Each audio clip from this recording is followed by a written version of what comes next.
Ayun mga ka-amazing, first time ko pong pumunta dito sa place na ito. At ang una ko pong naramdaman is namangha po ako dahil napakalawak at the same time malaki siya.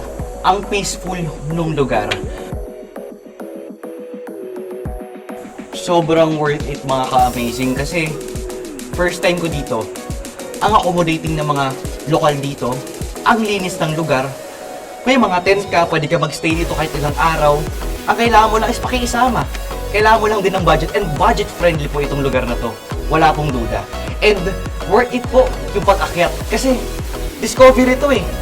Kumbaga may mga lokal tayo na nakapunta dito on a daily basis, weekly, monthly, pero sa mga hindi pa po na nakakapunta dito, sobrang ganda po at inaanyayahan ko po kayo na pumunta dito dahil sobrang lapit lang ito siya sa siyudad.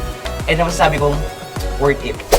Marami po kaming exclusive content para sa inyo. Just visit gmanetwork.com/entertainment at i-follow kami sa aming official Facebook, Instagram, X, TikTok at YouTube accounts.